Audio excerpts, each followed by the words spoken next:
Subject line.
Honorable Fayval Williams, Minister of Education, Youth and Information. Honorable Robert Nestor Morgan, Minister of State in the Ministry of Education, Youth and Information. Dr. Grace McLean, Permanent Secretary, Acting in the Ministry of Education, Youth and Information. Dr. Kassan Troupe, Chief Education Officer, Acting. Dr. Tamika Benjamin, National Mathematics Coordinator. Dr. Andre Hill, National Literacy Coordinator. Members of the Ministry's Executive Management Team and our agency heads, regional directors, education officers, principals, teachers, students, other educational stakeholders, good evening. Welcome to another in the series of public education and sensitization town hall meetings of the Ministry of Education, Youth and Information. I am Warren Thompson, Deputy Registrar at the Child Protection and Family Services Agency, and I'll be your moderator for this evening. This evening, we are focusing on the plans of the National School Learning and Intervention Program as the ministry seeks to help our children recover smarter from the setbacks of the COVID-19 pandemic, certainly for those who have disengaged from the education system over the past 15 months. We're coming to you live from the banquet hall of the Office of the Prime Minister, Jamaica House. And we are happy to acknowledge the presence of our host minister, the Honorable Fayval Williams, the Minister of Education, Youth and Information, and all the other senior members of the ministry. Dr. Grace McLean, our Permanent Secretary, acting in the ministry, will do a more fulsome welcome and will do an introduction of the members of the panel for this evening. Of course, we must welcome our parents, teachers, and students who are joining us on our social media platforms.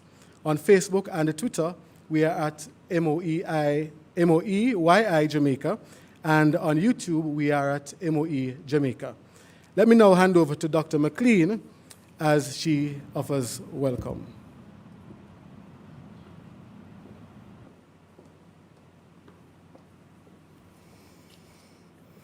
Good afternoon, and thank you, Mr. Thompson. I am indeed happy to welcome you all this afternoon to the Ministry's Townhall Forum focusing on the National School Learning Intervention Program under the auspices of the Ministry of Education, Youth and Information.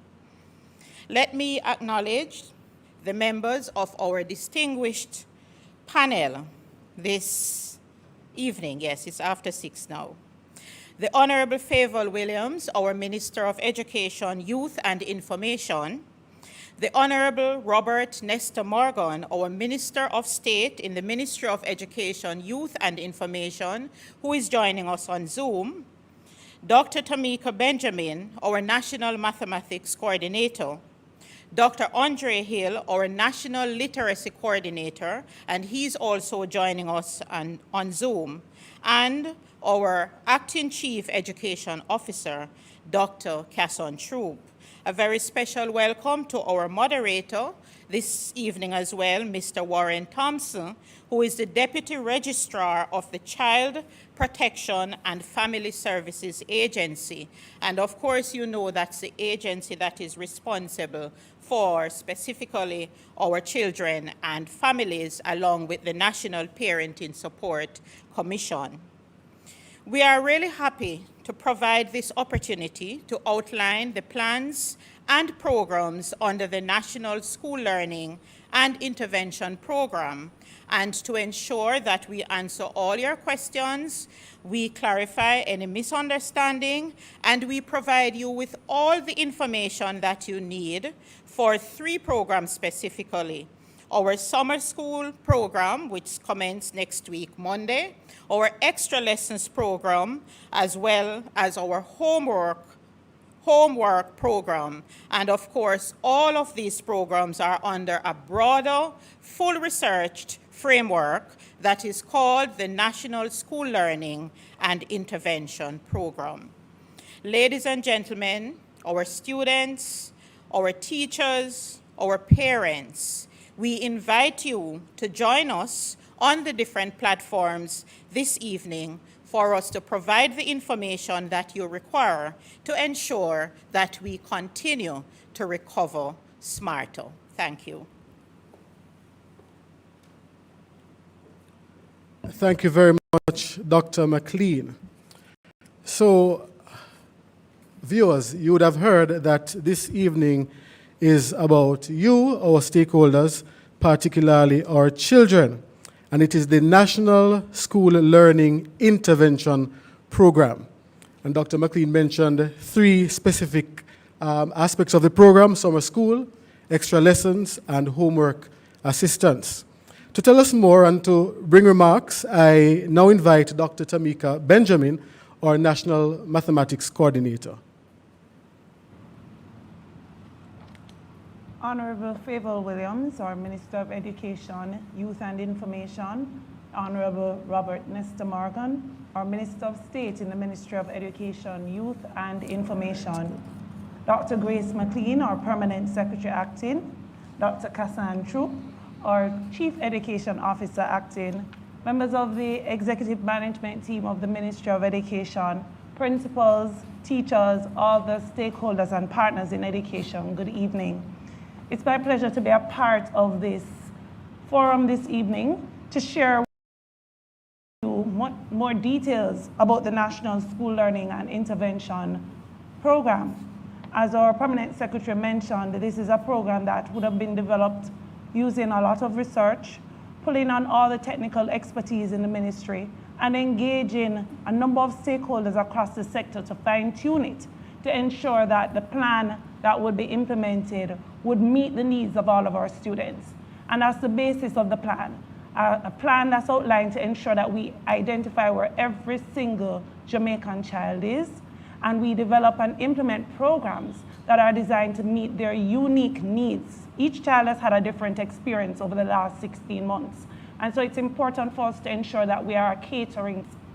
So through the homework program, the extra lessons program, and the summer school program, which we are excited is ready for launch next week, Monday, we are looking forward to the partnerships that have already been formed and those that will be forged to ensure that every single child recovers smarter, gets back on track in terms of their numeracy and literacy development, and is ready to really take his or her place in Jamaica's future.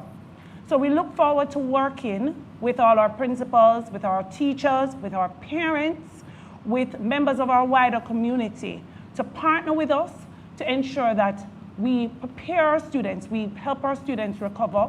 And just to note, this is not just about their academic recovery, but also to ensure that as we help them in that regard, we cater to their psychosocial, their physical development, and their spiritual development. We're really focusing on the holistic child, and so we are looking forward to everyone working with us to ensure this is a success we anticipate it to be. Thank you. Thank you very much, Dr. Benjamin. So you heard about the programs. If you are interested, I invite you to reach out to us. The ministry has an improved communication strategy, and you can now contact us at 1-888-SCH for school time. That is 1-888-724-8463.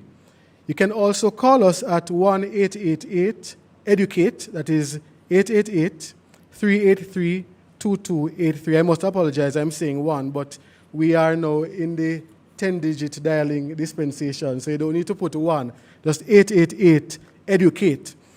If you are interested in applying for the summer school program face-to-face, you can go to educate.gov.jm, that's educate.gov.jm, and apply on that platform. We're now going to be looking at a video presentation, and it's entitled, We Want to Go Back to School.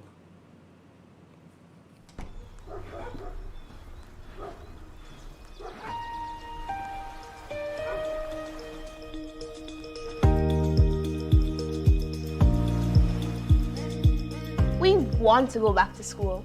We miss seeing our teachers and our friends. We need more schools to reopen. But in order for us to go back, everyone has to play their part. Prevent community spread by wearing your mask, washing your hands, and sanitizing as often as you can. Schools won't reopen unless the community is following all safety measures.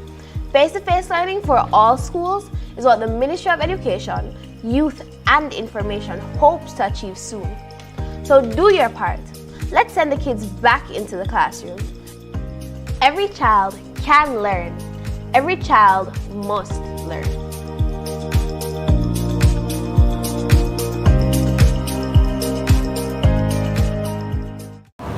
We're in a rush to change the education system. Bridging the digital divide is crucial. The government. All right. Every child can learn. Every child must learn. I must say it's not just a mantra. It is a commitment, not just something we say just for saying sake. It is a commitment of the ministry, which is why the National School Learning and Intervention Program was created. You heard summer school starts on Monday, so please go on and apply at educate.gov.jm. I'm now going to invite Dr. Andre Hill, our National Literacy Coordinator, to bring remarks.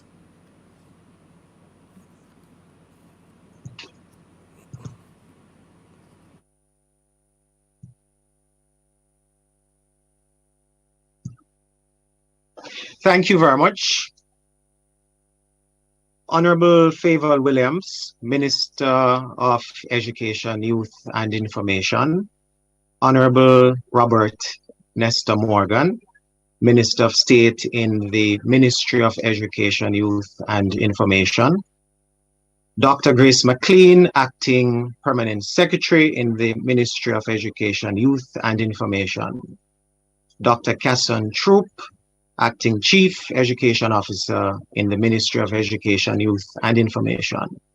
Dr. Tamika Benjamin, National Mathematics Coordinator in the Ministry of Education, Youth and Information. The other officers of the ministry, principals, teachers, parents, students, ladies and gentlemen. It is my pleasure to share in this wonderful occasion with you all this evening.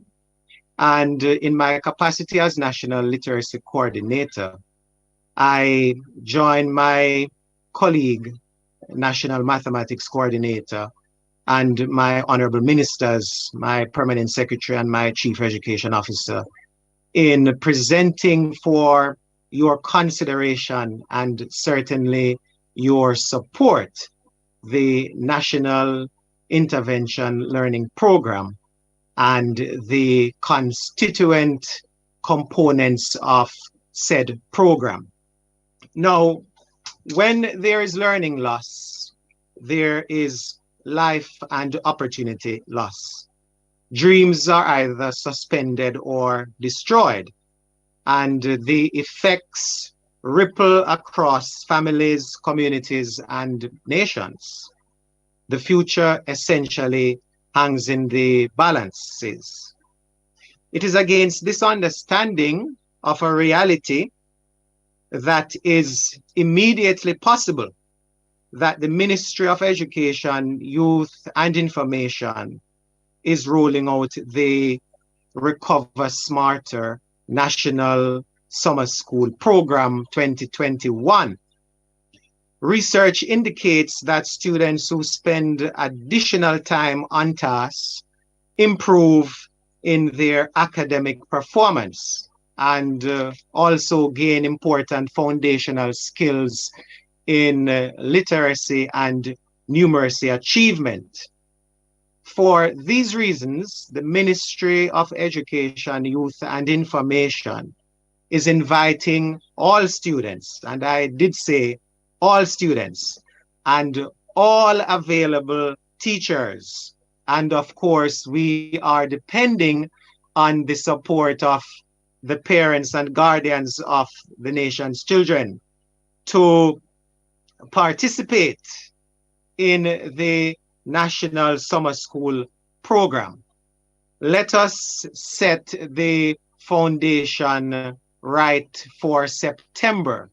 Let us prepare our students for that broad arm of the national intervention to be rolled out in September through providing with them to them and encouraging them to avail themselves of what the government of Jamaica is providing for them. I look forward to working with you. Thank you very much. Thank you very much, Dr. Hill. Thank you. So, friends, stakeholders, parents, students, as I said earlier, today is about you. So if you're on the platform, Facebook, Twitter, YouTube, please feel free to send us your questions, your comments, any query you may have, because we're having this session this afternoon, this evening, to respond to you. As Dr. Hill said, we want you to partner with us, to support us in what we're doing as a ministry to address the learning loss experienced by some students, to set the foundation right for September. I'm going to invite Dr. Casson Troupe, our acting chief education officer, to bring remarks at this time. Dr. Troupe. Thank you so much to our moderator. Good evening to our minister.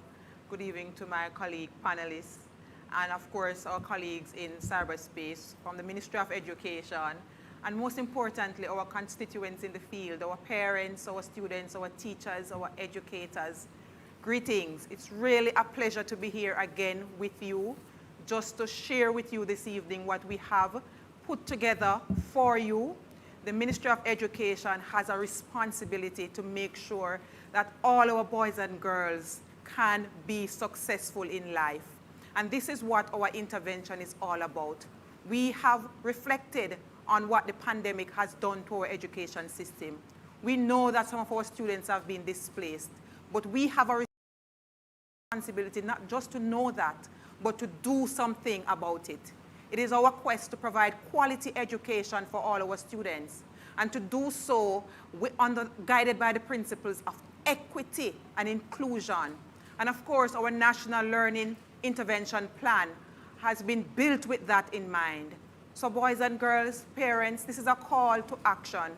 We need you to be accessing this support for us to know that we have taken the right decisions. Our permanent secretary indicated earlier that the strategy that we are using is embedded in research. We have looked to see what is done in the international arena. We have our international consultants who have been working with us, guiding us. And so that is why the intervention is built on academic support, psychosocial support, and of course, a complete section focused on locating and re-engaging our students. You'd have heard our minister talking over time about those 120 plus students who we have not seen. We are concerned about this. And so this is why we have launched our program, and we have a team of members in the field referred to as our regional support team, which is supported by our school-based support team. Just today, we have approximately 900 persons on a platform meeting, looking at how we are going to be expanding our reach to finding all our boys and girls who are disengaged from the system. And so, parents, you're in the field, look out for us. Our school resource officers will be coming in the community, knocking at your door. In fact, those officers today in Region 2, making sure that we can identify, locate, and re-engage our boys and girls in the learning process. This is what this is all about. We are not leaving any student behind, because every child matters for us. And this is what this program is about. You will hear more from our minister as she gives the finer details on the program. All right. Thank you very much, Dr. Troupe. I really love your passion. You know, we are in a rush to get this done. I encourage you, if you are a parent, a concerned citizen, some other relative, and you know a child who has disengaged from the education system, who has not benefited as he or she should, reach out to us, 888-724-8463. We're now going to be hearing from the Honorable Minister of Education, Mrs. Fayval Williams, MP. She will give us more details about this program. And Minister, Okay, sure. Thank you, Mr. Moderator. Good afternoon, everyone. Let me acknowledge the Honorable Robert Nesta Morgan, our Minister of State in the Ministry of Education, Youth and Information, Dr. Grace McLean, our Permanent Secretary Acting, Dr. Kassan Troupe, our Chief Education Officer Acting, Dr. Tamika Benjamin, our National Mathematics Coordinator, Dr. Andre Hill, National Literacy Coordinator, members of the Ministry's Executive Management Team, regional directors, educational officers, principals, teachers, students, parents, members of the media, good afternoon. It is a delight to be here with you again this afternoon to tell you about our National School Learning and Intervention Program designed to help all our students continue to engage with the education system so that when we get back into the face-to-face mode, that they will be there and ready. For the past 15 months, we have been living with the COVID-19 pandemic. Through it all, As parents, as educators, you have remained resilient. As parents, you learned how to help your students, or how to help your children online. You allowed them, in many cases, to use your phone even when you needed it. You were there for them during the PEP exams. You were there for them as they go through CSEC and CAPE and City and Guilds and NCT VET and other exams. And I know that we can count on you to be there for them as we launch this National School Learning and Intervention Program, which comprises 3 segments. The first is the summer school program. And then when we get back into the face-to-face mode, we will have the national homework and extra lesson program for our students. And it's in recognition that having gone 15 months of living with the COVID-19 pandemic, I know our students would have been suffering some amount of learning loss during that process. They were not in the familiar setting that they were used to. They had to be online. Sometimes they were not able to get on for whatever reason. And so we have to put in place additional programs that will help them to recover what it is that they would have lost and to take them beyond where they were when we started out in the pandemic. So in terms of some of the details of the program, and we encourage you to ask as many questions as time allows. So on Monday, July 5, we will launch a summer program component of the Recover Smarter National School Learning and Intervention Plan. Under this summer program initiative, students from grades 1 to 11 can access teaching and learning focused on the core subject areas, meaning mathematics, English language, social studies, and science. We have 2 modalities through which we will deliver this, online modality and face-to-face. So for the online, we have our service providers that many of your children are used to. We have the Learning Hub, we have EduFocal, we have One-on-One Educational Services Limited. It's their platforms that we will be using. You would have been used to them if your child has done PEP or CSEC or CAPE. They have come on board to help us in terms of providing tutors for your children during the summer. So the online component of the summer program runs for 7 weeks. It will be 2 hours per day, Monday to Thursday, but we will make available to the students on a self-directed basis other hours of the day, so that means they can log on and still have access to lessons online. Then we have a face-to-face component. We're particularly prioritizing those students who have not been consistently engaged with the education system. They have not been consistently in the virtual world. They have not been able to watch TV where we have lessons that are broadcasted. They've not been able to listen to the radio. And in some cases, they have not been able to pick up their textbook or their worksheets from school. So we have a program to identify those students, sit with them in groups up to 15 to ensure that we can engage them again, so that when we begin in the face-to-face world in September, they will not be lost when they get back to school. We believe it's important that we continue this learning experience over the summer to help our children recover from the learning loss, and we're asking for your support.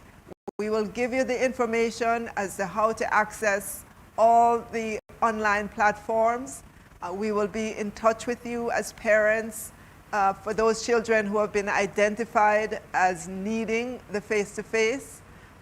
We will have a lot of information for you so that your child can access the modality that suits your child. So this afternoon, we will tell you, especially for the face-to-face, how it will be, where you can find that information. We don't want you to turn up at school. We want to be in touch with you first before you do anything on Monday morning.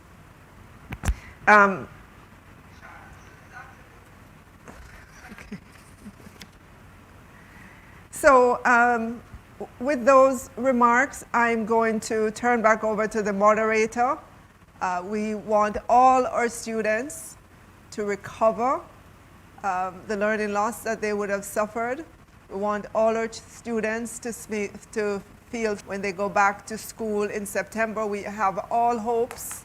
We are praying that the COVID numbers at all of Jamaica will be abiding by the COVID protocols, and so it would continue to allow those numbers to go down, and that come September, that all our children will be able to go back to school. We've been prioritizing our teachers for vaccination, and so with all of those things working together, and with all of us praying as well, we are hoping that September will be a big day for our students again in the face-to-face. With that, I'll turn back over to the moderator. I know we're going to begin our question and answer. Thank you very much, Minister. So yes, you have heard from the Honorable Minister and from the other members of the ministry's team, and it is now time for us to hear from you. But before we take your questions, we're going to allow you maybe 30 seconds to formulate them properly. And we're going to look at a video entitled, "We Are in a Rush." We're in a rush to change the education system. Bridging the digital divide is crucial. The government of Jamaica, through the Ministry of Education, Youth and Information, has been utilizing technology to enrich and improve the educational levels of its students and move towards a fully connected and knowledge-based society. We have to protect and nurture our children. It is important to keep our youth engaged. Thank you very much. Despite the challenges, Improving the educational outcomes is our number one priority.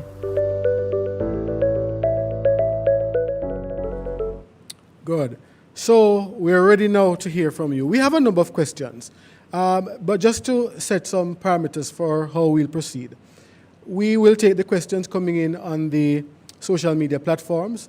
Those persons who are joining us on Zoom, particularly members of the media, I ask that you raise your hands and wait to be acknowledged, and then you may ask your question. Remember, today we're talking about the National School Learning and Intervention Program. So, panelists, we have some questions here. The first one is, what subjects will you be doing in summer school? Who wants to take that one? Okay. Break it up by grades. Yeah. Okay. So I'm happy to answer that question. So it depends on the grade level, but we are mainly focusing on the core subject areas. For grades 1 to 3, we'll be focusing on mathematics and language arts literacy. For 4 to 6, the 4 areas I know most persons will be familiar with: mathematics, language arts, science, and social studies. That will follow through for grades 7 to 9. And for grades 10 and 11, students will have increased access to the subjects for which they would be preparing to sit CSE, CSEC examinations. And that's particularly important for the students who would have deferred their sitting from this period, this July, August sitting, to January or to next year. So those students also will have access to the resources on the one-on-one platform for the wide range of subject areas that are now supported through their learning management system. Dr. Benjamin. So where will the resources be coming from for the teachers to use? Dr. Drew? Okay, so the Ministry of Education will be working with our service providers. So our service providers, they would have put together a package of learning materials for the students already. And these are on the platform. So we have content materials lined up on the platforms, aligned to the national standards curriculum. We have assessment activities lined up on the platform for aligned again to the national standards curriculum. And so these materials are accessible to our students. They can read at their leisure, and then they are given the opportunity to assess themselves through the assessment activities that are online. So all of those materials are already in place, and they are tiered according to where the students are. The beauty about the platforms also is that they are built using adaptive technology. So based on how the students are performing, the assessment activities will adjust to the students' level of performance, and then they will take them through the process to improve as they go along. For our students in the face-to-face situation, materials will be provided through our curriculum unit and our officers in the region who are working with our teachers and lead teachers on the ground who are coordinating the summer school activities at the school level. So in each school, we have identified a lead teacher who will be working with our principals and education officers to make sure that the activities on the ground are coordinated, and the materials therefore will be provided through that source to make sure that the students, as we identify the gaps, can be addressed through the materials that we are providing. So those things are being procured, those are being printed, and the materials will be delivered as we organize on the ground. Thank you. Someone is asking though, what about the syllabus and the timetables? The summer school starts on Monday, and the teachers have no clue what is happening. They are not even sure what they're doing. That is not so. That our teachers are not aware of what they are doing. So right. The conversations would have started with our minister addressing all our principals about a week or two ago, Minister, about 2 weeks ago. And so this information is resident in our schools as to what the framework looks like and how we are organizing on the ground. Most of our regional directors would have engaged our principals again in another tier of discussions just to look at how each individual school will look for the summer school program. We have had teachers who have indicated already, I think, Minister, you may have the numbers, who have indicated their interest in supporting this program within our schools. How many we have, Tamika? 2,700. We have approximately 3,000 teachers who have indicated their interest in volunteering and, of course, be compensated for their service in the program at the school level. And we have approximately 17,000 students who would have been referred to the program by teachers. These students' information were logged into the system by teachers. So teachers are aware. They are working with us, and we are now organizing for the timetables because the data changes by the minute. And so this morning we started out with approximately 9,000 students in the platform, and by 4 o'clock we saw approximately 17,000 students on the platform registered for the program. So we are organizing on the ground. We are going to be deploying, and Minister, I can safely say the team gave me the commitment by Friday all our parents will have information as to where to turn up, what time to turn up, because remember, a pandemic and everybody can't be in the space at the same time. So we said 2 hours per day, so not everybody will be in the space for 9 to 11, for example. So there is going to be a timetable, and all of that is being worked out at the school level based on numbers. And by Friday, I can assure you, parents, you will know where to go. Just listen out for the communique through your schools. They are working with us, and we are seeing the partnership and the collaboration on the ground. Thank you again, Dr. Troupe. Minister mentioned, and I think you had mentioned it as well, Dr. Troupe, and I think Dr. Benjamin as well, about the use of various platforms to engage students. Someone is asking, can you ask these platforms to give the students unlimited access? As right now, there is limited access unless you are paying, and parents do not have it. It is unlimited? It's unlimited, okay. We understand the difficulties the parents are having, and that we could not be asking them to pay more to be on the platform. And so the Ministry of Education, Youth and Information has stepped forward, and we are paying the providers to provide this service. So your child can get on, and they can be on 24/7, 365. Some of it will be with tutors. Other times it will be self-directed, meaning you go on and you can access different lessons that are there that might have been recorded or that are just available in text form or video form for you, for your children. Thank you very much, Minister. I want to remind those persons on the platform, we're getting a number of questions about how to enroll. So I'm going to remind you of how you can reach out to us again. 888-EDUCATE, that's 888-383-2283. You can call us and get more information. Or if you want to register a school program, you can go to your computer, your web browser, and put in www.educate.gov.jm, and it will give you the option of registering based on the grade level. Okay, Minister has a response as well. Okay, sure. Okay. All right, so for EduFocal, the student registration link is www.edufocal.com/partner. For Learning Hub, it's www.learninghub.online. And for one-on-one, it's www.onex.co. The registration link for the teachers is different. For EduFocal, it's jobs@edufocal.com. For Learning Hub, it's admin@learninghub.online. And for one-on-one, it's jobs@1 on letter ON, 1 LMS.com. And that would be, looks like their email address where the teachers can register to be part of this program.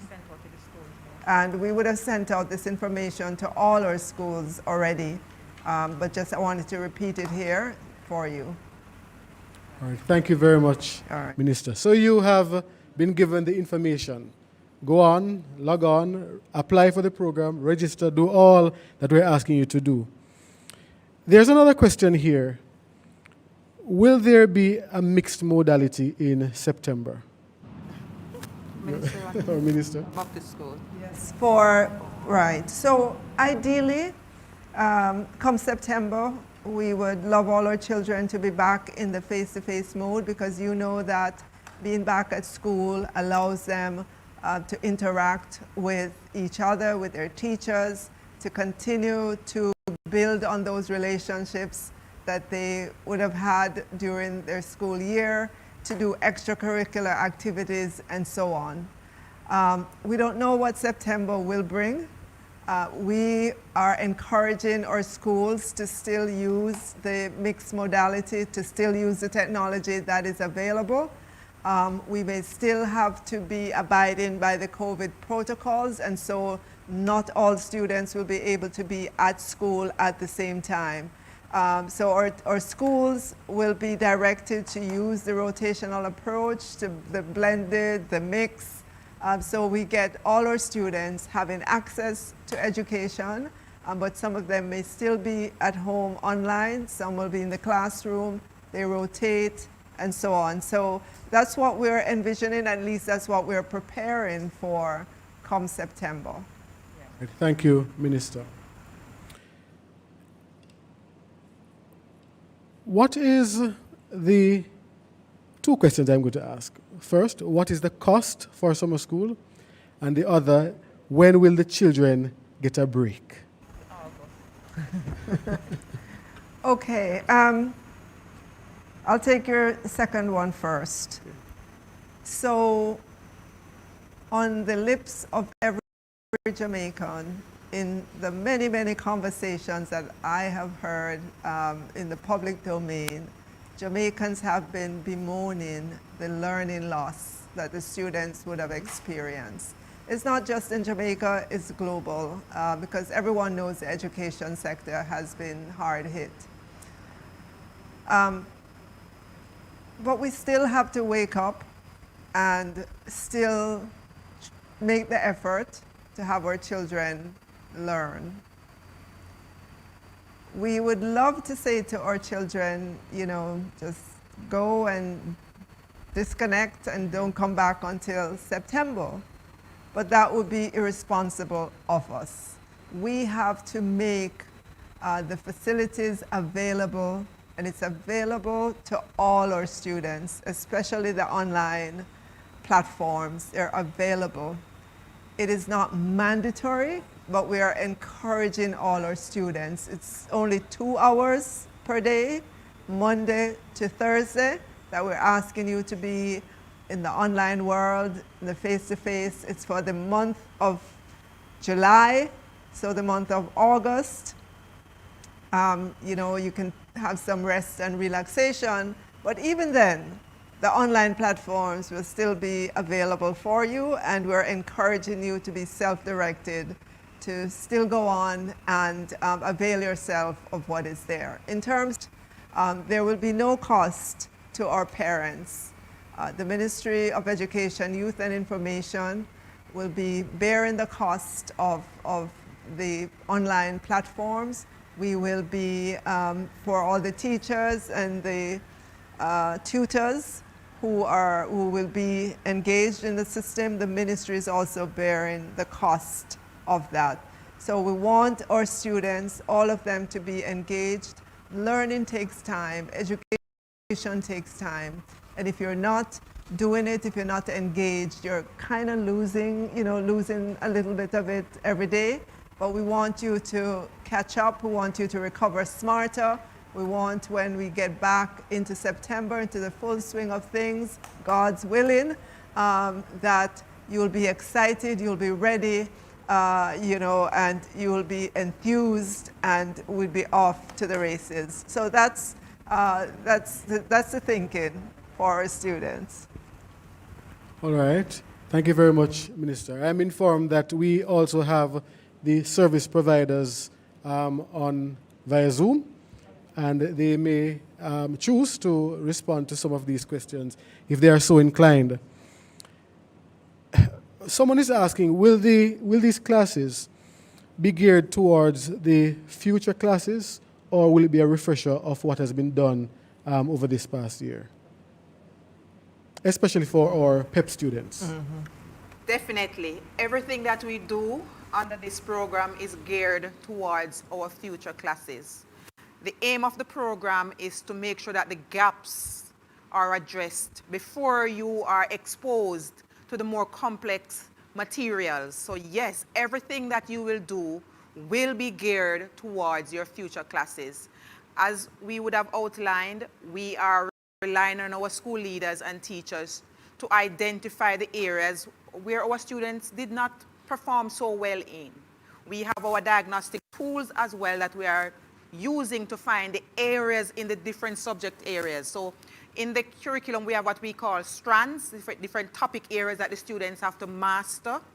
The curriculum is built like a spiral, so the areas that they are exposed to this year, they will be re-exposed next year, but more complex materials will be added. And so it's very, very important, and I'm reinforcing this point because our grade 6 students will be transitioning to the high school and perhaps want to, be exposed to the high school material. I just want to remind our parents that the foundation knowledge is important for the students to be able to build on. So yes, all our programs will be focused on building on and making sure that all the gaps that we have identified are addressed before you are now exposed to the more complex material. All right, thank you very much, Dr. Troupe. So parents, stakeholders, I'm encouraging you. Reach out. If you want to learn more, if you want to have a child registered, if you want to apply for the face-to-face program, reach out to us. Call us at 888-EDUCATE, that's 383-2283, or 888-724-8463. Or you can just go to our website at educate.gov.jm and look at the options there for parents, teachers, and students, the documents, the other resources that are there. Or you can choose the option to apply for face-to-face summer school based on your school grade level. There's a question here. When will school be closed officially? July 2. Okay, July 2. Okay. All right, Dr. Troupe just told me July 2. But let me say to parents and to all Jamaicans, we want you to get into the mode of thinking that school is never closed. With the technology that we have now, school will be always available to our students 24/7, 365, because there are always lessons that our students can go to in a self-directed way. We want Jamaicans to get used to this idea that education does not just happen in the four walls of a classroom. We already see, during the pandemic that education was happening while our students were at home. And we want that concept to be carried forward and to be built on, that education is available right now 24/7 for our students anywhere they are in Jamaica, assuming they have connectivity. And of course, on the issue of connectivity, I know that has been a big issue over these last 15 months, but I want to assure our parents that there is an active interministerial task force with the Ministry of Education, Youth and Information, the Ministry of Science, Energy and Technology, the Ministry of Ministry of Economic Growth and Job Creation we're looking at this whole issue of connectivity for our schools. All right, thank you very much, Minister. There's another question here. The stakeholder is asking, I have a very serious concern. Parents, the major issues are the inability to purchase data, connectivity issues, and no device. Why are we considering online classes? And two, a number of parents have lost jobs. They claim they are prioritizing food, and therefore, how will the Ministry of Education assist with transportation, devices, data, and lunch, and any other needs that must be met? All right, I'll take the issue of devices. We continue our initiative to get devices into the hands of our students, and we still have our Own Your Own Device program running, and that's the program in which we allocate to parents $20,000 Jamaican for them to assist with the purchase of a tablet or a laptop. And that program is still active. We're still sending out vouchers to parents. There are still thousands of parents who would have received vouchers that have not redeemed them yet. And I can tell you that one of our major vendors has said that they will honor the $20,000 for a device, because I know that a lot of parents are saying they don't have the makeup to go on top of that. But I know our very large vendors indicated that they have devices that for which the $20,000 is enough. We continue as well with our one laptop or tablet per child initiative. We are still getting donations from corporate entities, from individuals, from our diaspora, and we continue to do those donations, those handovers to our students. It is a program that will continue until all of our students have a device in their hand. It's going to take some time to get that accomplished, but I want to assure our parents and our educators, Jamaicans as a whole, that those programs will continue. And if we have to come up with new programs, we will.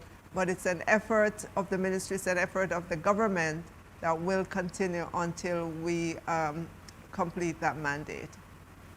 Transportation and food. Okay. Thank you, Minister, for that. So what we have been doing, the conversations are ongoing at the regional level as it relates to how we are organizing for the student. We would have included the online modality because we have seen from our data that that is a preferred mode of learning throughout the academic year. On a weekly basis, we would have asked our principals to indicate to us how are our students accessing learning. And in every week's report that would have been advanced to us, we would have seen in excess of 52% to 60% of our students engaging using the virtual modality. So we know that there are some students who are able to access through that opportunity, and so we would not want to, at this stage, to remove that. We also know that there are some students who are challenged, and that is why we have now incorporated the face-to-face engagement. So those students who do not have access, do not have devices, we are saying, register at your school. There is a support provided for you there. We want you there. We have indicated that you will get some rest. We are engaging you for 2 hours, twice per week. So you are not expected to be out every day at schools. And we are asking our parents to partner with us to lend some support as we reach out and provide the learning opportunities to our boys and girls. We are currently organizing now for the transport support to roll out for the new school year. Conversations are far advanced. When we started the mobile intervention, we got support from our private providers in the form of snacks and so forth for our boys and girls. In that interface, we are also organizing for that. We have the commitment.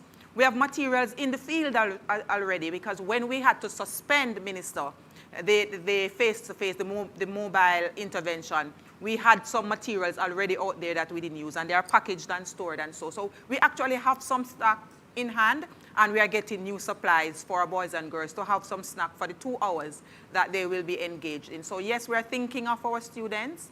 We are looking at the needs on the ground, and as we have always been as a ministry, whatever the situation is, we just look at what needs to happen. We dialogue with our parents and our principals and see what can be done to assist our boys and girls. Again, our thrust is to leave no child behind. Thank you very much, Dr. Troupe, and thank you very much, Minister, for your response. We have 1,000 persons on Zoom, and they have some questions. So, Denise Williams, I'll open for you. Denise, are you there? Okay, all right. Let us take Carleen. Carleen, you have a question for us? Carleen, your hand is raised. All right. Yes, good afternoon. I'm here. Okay, good afternoon, Carleen. My question is, what will happen if the child does not register for online school? Will that affect them going to school in September? Okay, the programs that we're rolling out, we're rolling them out for your child. If you or your child feel that you're not able to access them, that's okay. But we're encouraging our students to access the programs that are available online, that will be available face-to-face. We're encouraging your children to the extent that they don't participate and they don't do anything else over the next 2 months. Of course, when they get back in September, they might be a little rusty, and others will probably be a little bit ahead of where they are. So we're encouraging our students to take advantage of the offerings that we have on the various platforms. All right, thank you. Okay, and I want to say as well, we've just gotten this information from our service providers, from One-on-One, Edufocal, and Learning Hub, that they are zero rated, meaning when you log on to the platforms, none of your data will get used up. So that's an excellent thing, a great thing. All right, thank you very much, Minister. Rihanna Blair, we have a question from Rihanna Blair. Rihanna? What about the students who want to go to face-to-face classes and don't have a way to get there to the school? So, Rihanna, we're getting some background noise. Are you able to move from where you are so we can better hear you?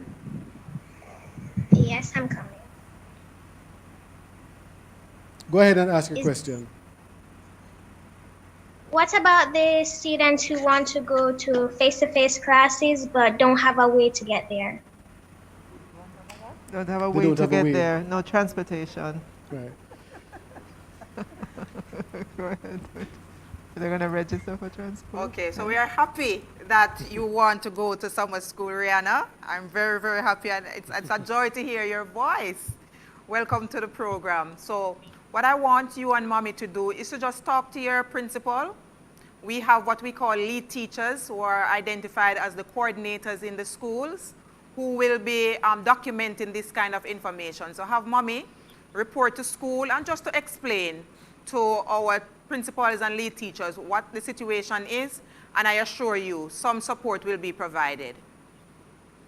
We want you there if you need to be there, Rihanna, so we will work with Mommy to get you there. Okay, thank you. Thank you very much, Dr. Troupe.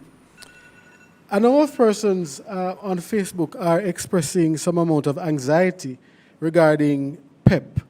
Dr. Troupe, are you able to comment on that? Minister.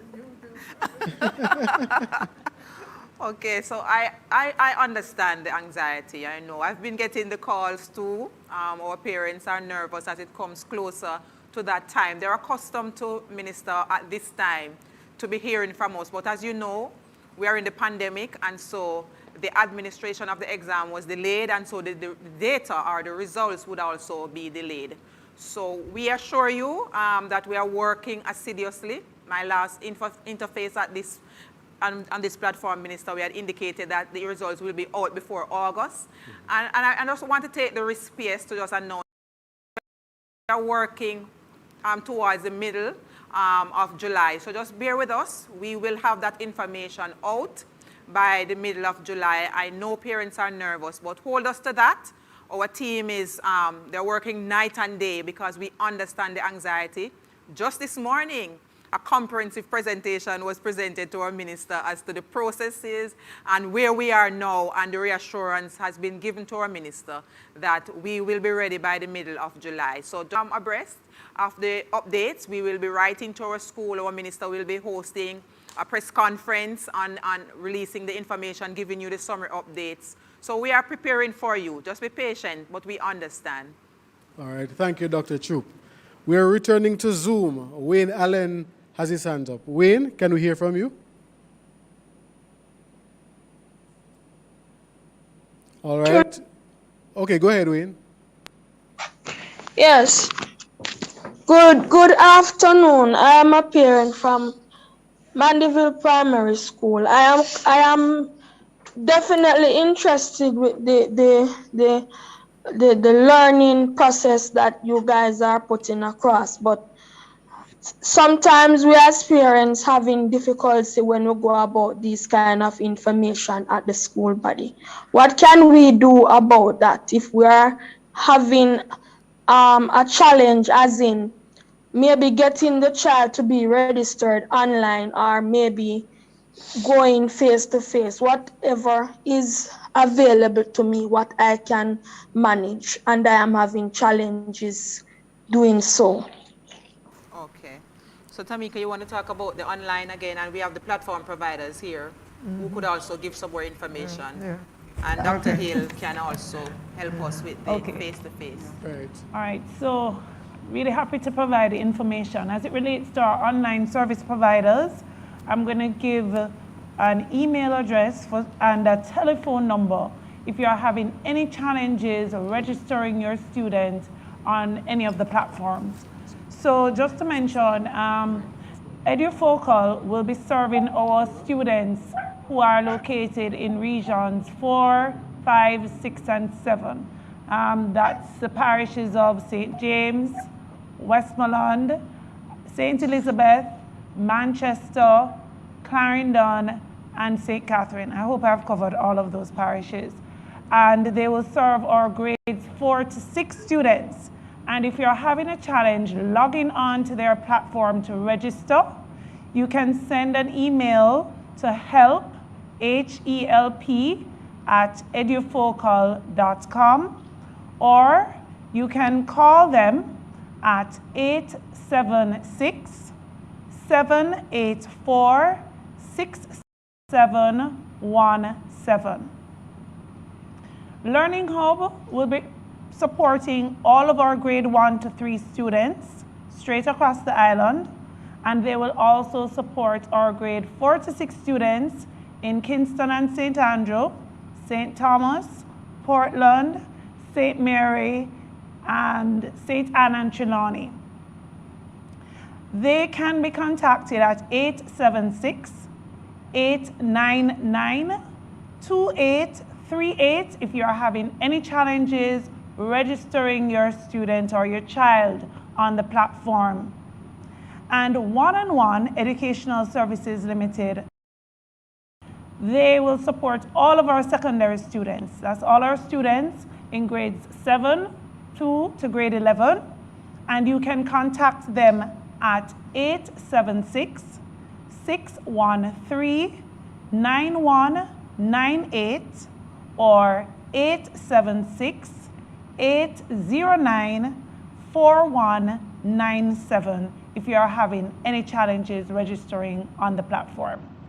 And just let me add to that, Dr. Benjamin. Just in case mommy missed any of that, you can always go to your school. We have lead teachers there who are prepared to help you. And you can always reach out to your regional offices. We have 7 of them, and the team members are always there. They are education officers who are assigned to each school, and those persons are available to assist you, support. In addition to what Dr. Benjamin just shared, we also sent out the bulletins, which are in our social media spaces, and we have made some improvements in communicating directly to our teachers and students. So the beauty about the pandemic is that we have email addresses for all our teachers now and email addresses for all our students. So all of this information we would have sent out, and we continue to send out. So just in case, mommy, there's any way you can access the email for your daughter, your son, there's also that direct link that is available. But just again, in case you don't have that, the regional offices are available to support you. They will call the schools, they will make connection, and they will make sure that your baby or your boy or girl is assisted for summer school. All right, thank you very much, Dr. Benjamin and Dr. Troupe. I'm going to invite one of our service partners, EduFocal, Gordon Swaby, to tell us a little bit more about the zero rating platform. Gordon, can we hear from you?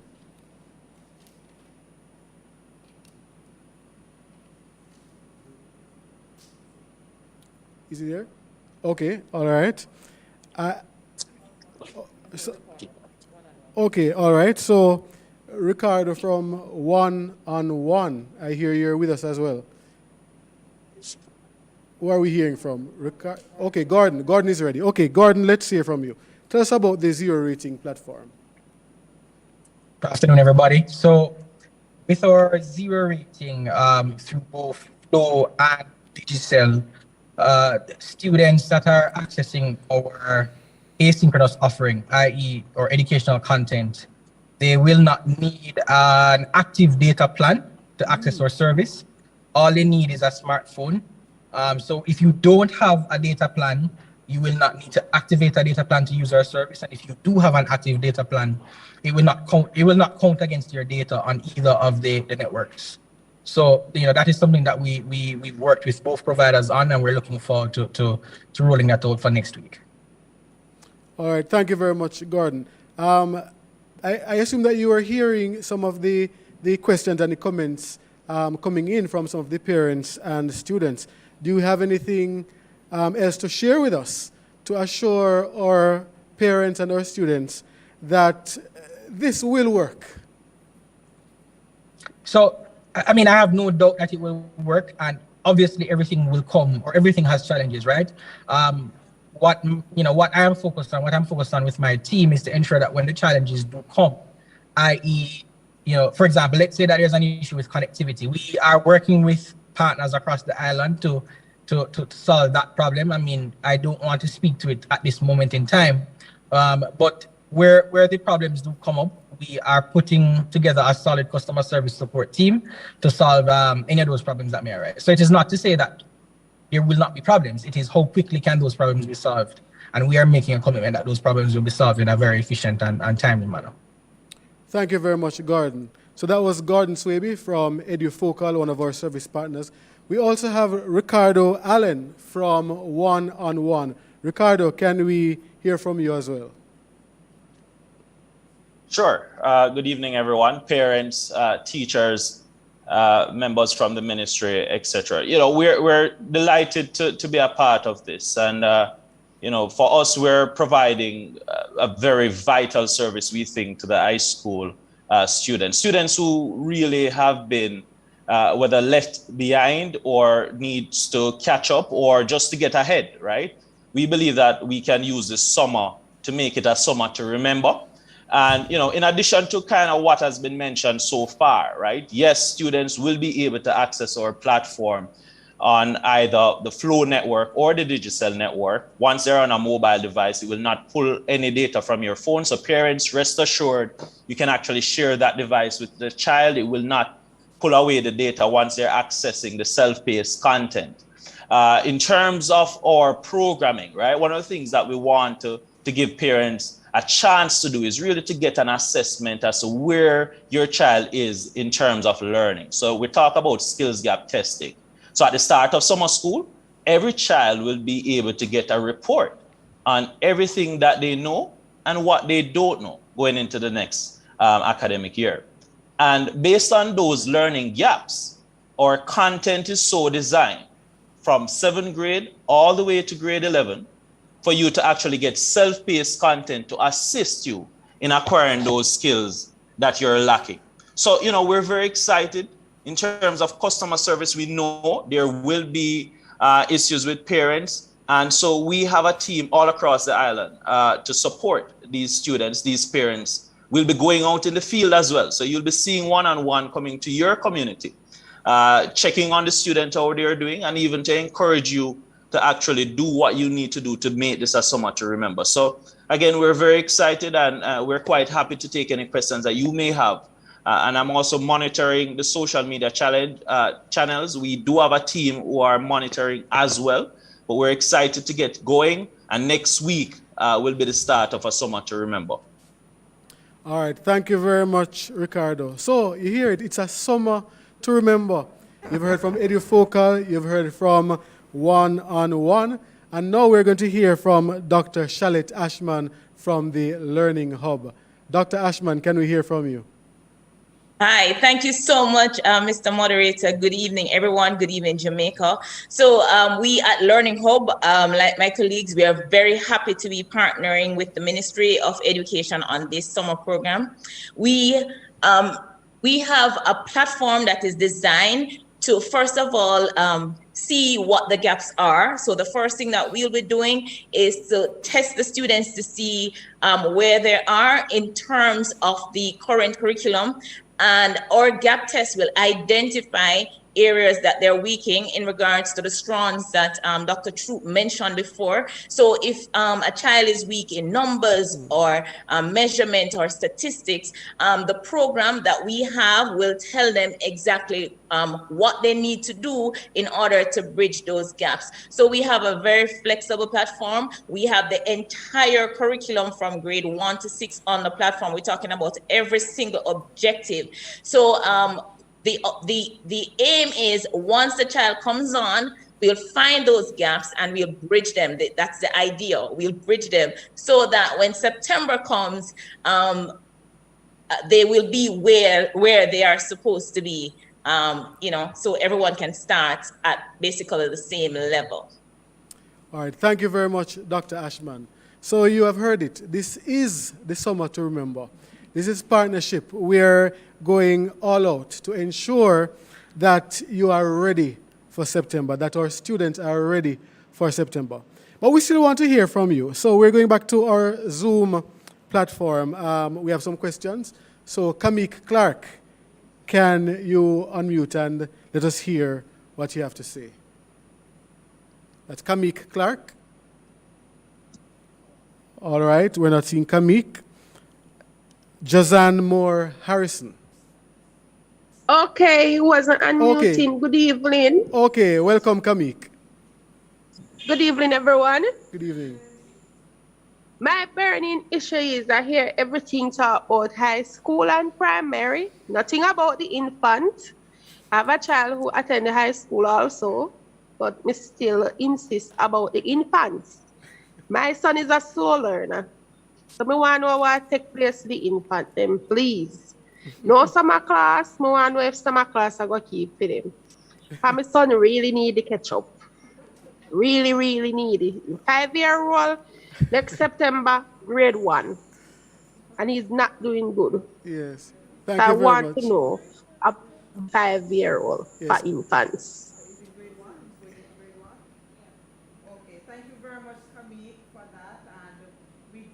Support in place for all our grade 1 students. So your baby will be transitioning to grade 1.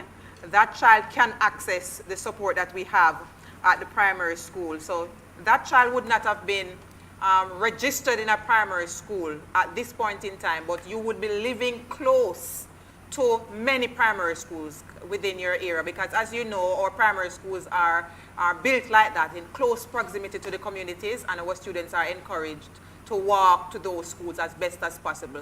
So what I'm encouraging you to do, Ms. Clark, is to visit any of our primary schools that you are close to and just speak with our lead teacher, as I indicated. If it is that you don't want to go to the primary school, you can reach out to our regional offices. You know, they are in touch with all our schools. They can sit with you, look at your proximity, and guide you into seeing which program that you can align to.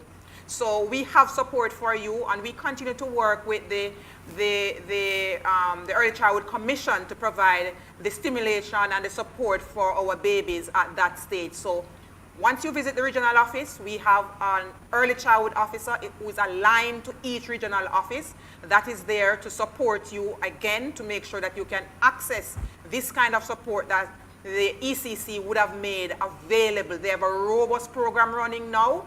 They have actually online programs, they have live programs. So it's a tremendous work that has been done by ECC to make sure that our babies are supported and stimulated and they are ready for the transition. So I encourage you, Ms. Clark, just reach out to your regional office. We have the persons there who will guide you, who will align you and make sure that your child is supported. In each region also, we have what we call a special needs coordinator, and we have persons who are diagnostician, educational psychologists, and these persons are employed to help students who have learning difficulties or what we call special needs. These persons are localized in the regions, and they are also there to listen to you and to provide you with support as to the best program that is available for you to support your student or your child. So we have those resources localized. Just visit the regional office and you will get some help there. Thank you very much, Dr. Troupe. I was going to go on to ask a question about special needs children the way forward. So I'll ask the second part of that question. I understand the shadow program is being revamped. How is that coming on? Well, the shadow program is being revamped because we are improving and expanding. What has happened in recent times, because of the pandemic, again, more information has become, persons have become more aware of what is happening with respect to our support for our special needs students. So we have had a high demand for shadows. And so what we have had to do is to recalibrate. We have to now reach out and to train more persons to be available to the boys and girls who need this kind of service. Normally the service is provided and localized at the school. We again had to pivot as a ministry and make sure that this service is provided in some of the homes because the students are in the homes and the parents need support for them. And so when you hear about the revamping taking place, it's really us retooling and expanding and making sure that persons are available to support the students who need this kind of service. Again, as it relates to our special needs, we made sure that all our students in this category would have been provided with devices. They were priority for us. All our students who had learning difficulties, we made sure that devices were given to them first and foremost. Digicel helped us in making sure that we had not only content, but access to connectivity for the entire year. So data service would have been provided on a number of these. We also readjusted the devices and making sure that the accessibility features were added to the devices for these students. So we have also worked in just recent times to make sure that the sign language curriculum would have been available, ready, and supported by us, launched, and we provide ongoing training for our parents so that they can learn the language. As you know, these students are home, and they would have been better supported at the school level. Now we had to expand and make sure that the ongoing support was provided for our parents to learn this language, to support the boys and girls, and make sure that the devices were adjusted so the accessible tools were added to support our students with special needs. All right, thank you very much, Dr. Troupe. Titania Grant on Zoom has a question. Titania, are you ready to speak? Titania Grant.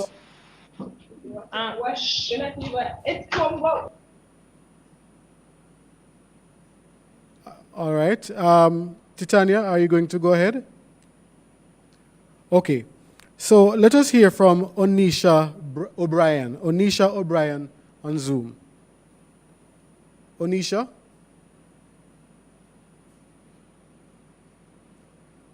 So if you're on Zoom and you have raised your hand, please be ready because I may call on you at any time. All right, Rihanna Henry, your hand is up. Rihanna? Go ahead and ask a question, Rihanna. No? All right, let us hear from Julian. Oh, Rihanna is ready? Good afternoon. Good afternoon, Rihanna. It's Julian. Oh, it's Julian. Oh, my apologies. Please go ahead, Julian. I'm asking what age group have summer class for? Julian, your background is a little noisy. Are you able to relocate or do something to get rid of the noise so we can better hear you? I'll get rid of the noise. I was asking if what age group do summer class? Okay. It will be for students starting from grade 1 all the way up to grade 11.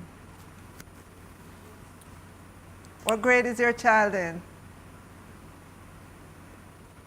Or maybe she's a child. Okay.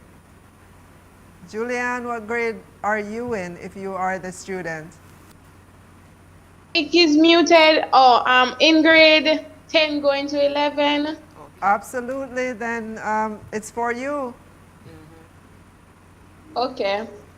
Do you have a device?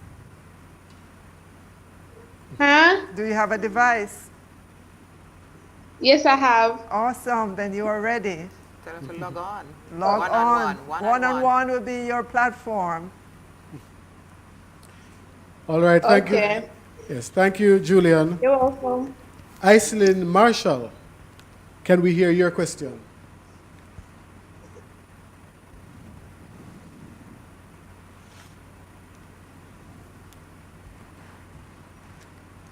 Okay, is she ready? No? Yes.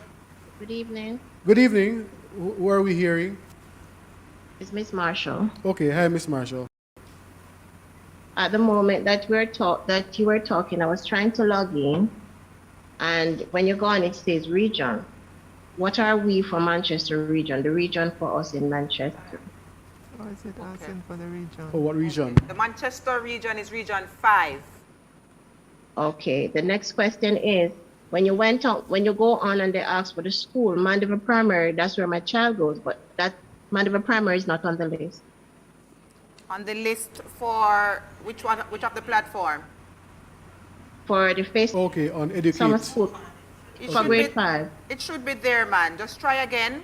If not, just let us have give her the helpline for me. I'm going to give you the helpline and we'll provide you with some support because it should be there. All the schools should be there.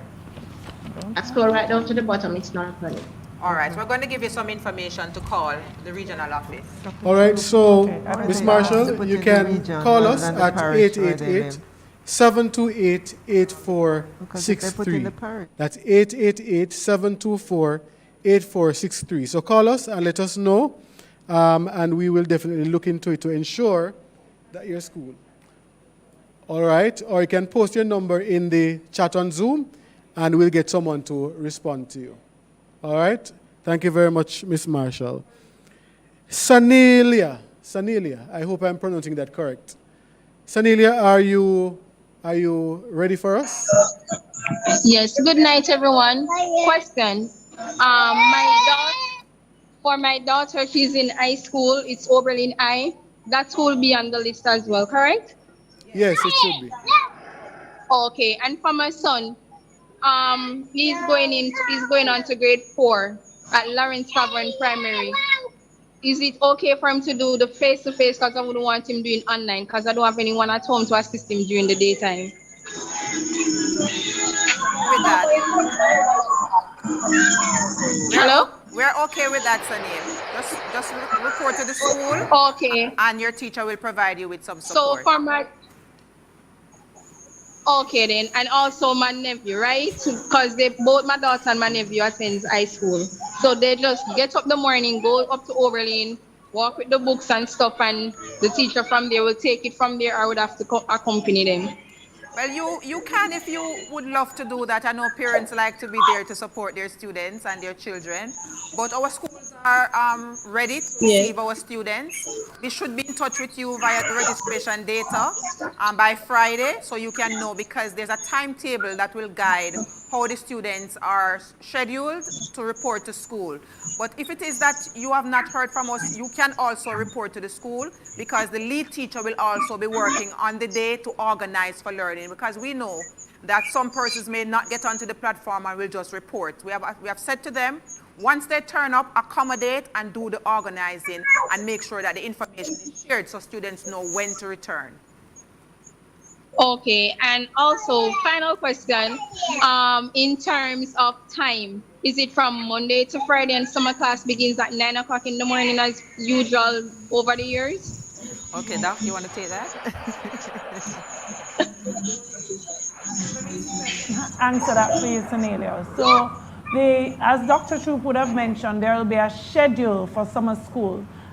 Students will be at school 2 days per week in 2-hour slots. So it's going to be very important that when you go to school with your daughter and your nephew, or I believe you said, you find out the time that they will be required to turn up, both the days and the time slots for each of the days that they'll be required to be there. So they're not going to be required to be there every day at 9 o'clock. The school will tell you what that schedule is. They will have a unique schedule for them based on the group that they're assigned to. And so working with your school is going to be very important to determine the schedule for each child. Okay, thank you. And the final question, this is the final one. Go ahead, Sanelia. Did we lose her? She's not muted. Maybe we lost her a bit. All right. Sanelia, we seem to have lost you. If you're still on, please type it in the chat and we will respond. Yannick Dobson, your hand is up. Can we hear your question, Yannick?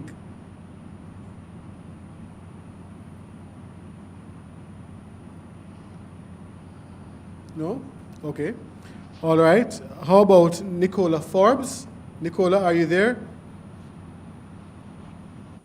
Yes, Nicola, let's hear from you. Hello, good night. My name is Nicola Forbes. I have a question about the devices. I have two children in high school. They go to separate high schools and they are on path. But up until now, they have not received a device, or I haven't heard anything about a device. When I called the school, they said that they haven't received any device to give to the children. So I don't know what is going on with that.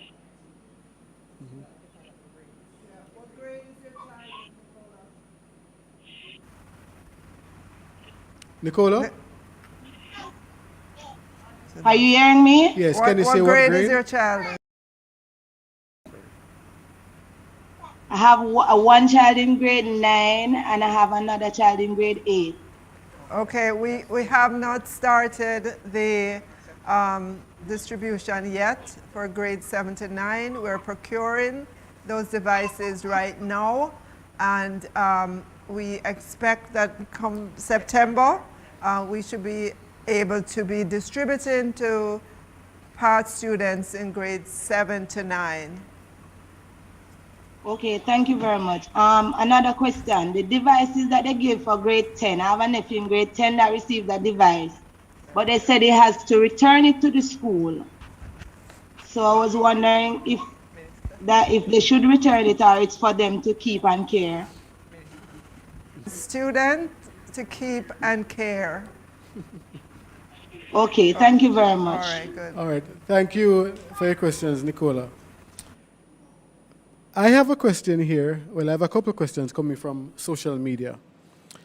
Can a child go to summer school class at another school? Yes, go ahead, Dr. Troupe. Definitely. The organization on the ground will help our parents to know where the students can go. We do have a few schools that may not be able to accommodate some students based on the numbers. So you may have majority of those students who are online. And so the few students who may not be online may be accommodated in another institution close to them. So we have that flexibility, but that is not a decision we will take from central. That's a decision that will be taken locally as our regions organize with our principals, because economically, it will be better sometimes to have the numbers in a particular space rather than 10 students in one school and 10 over another school. And especially for distribution of snacks and so forth, we want to have better coordination and give them that flexibility to look at the numbers and to organize in the best way that is fitted for the context as it relates to the school and numbers of students and the teachers and so forth. So that information, again, will be shared with parents by Friday, as we try to make sure that we are responding to the context information, but there's flexibility in how we organize for learning. All right, thank you, Dr. Troupe. For students moving into grade 7, what platform should they be using? One-on-one? Learning Hub? Right. Yeah, depends on their location. Dr. Benjamin. Okay, for the students should really be on the EduFocal platform. So the grade level for the student is the grade level they are currently in. Okay.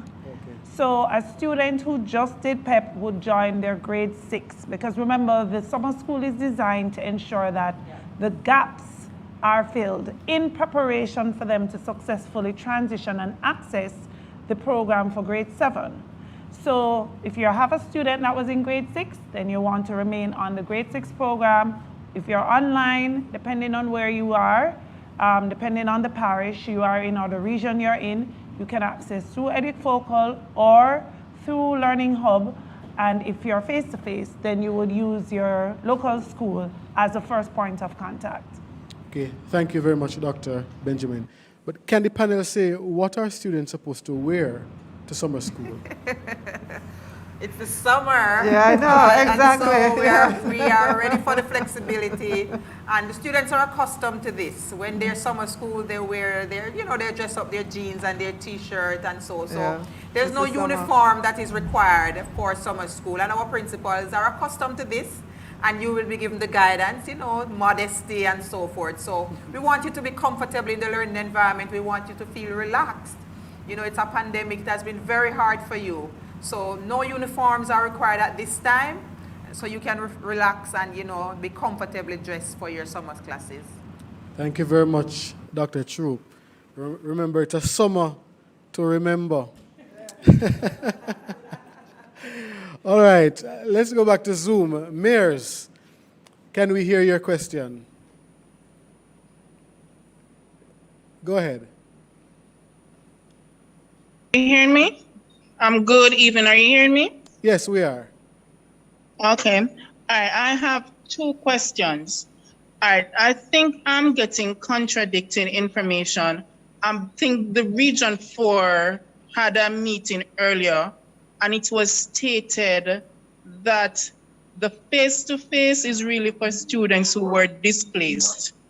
But I'm not getting the same impression here. I'm getting the impression as if it's open. So what is it really?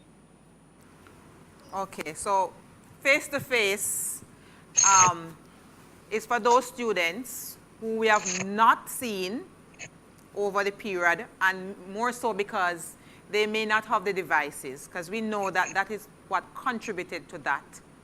So this modality is really for those students who don't have the devices, who have been disengaged from the school system.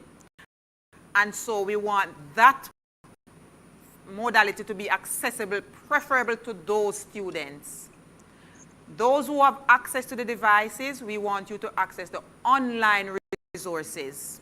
And that is why the platform providers would have indicated that the connectivity issue should not prohibit you from using that platform, because it's a zero-rated platform, so you have access. We also want to reduce the movement of individuals on the public transportation. And so remember, we are still in a pandemic.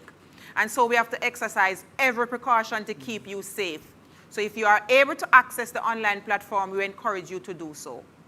If it is that you are not connected at all, you don't have no devices, then the face-to-face is for you.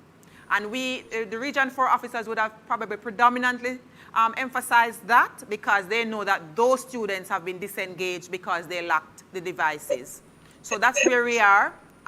We know that there may be challenges with devices in terms of the number of persons in the household and so. That is why we have the regional coordination to address that, or we timetable the students. That information is very, very important to make sure that access can be provided at different time slots for different students using the same. There needs to be us being flexible to have you in the physical space. We will adjust to that. We want everybody to be engaged no matter what, but we have different modalities for different kind of access.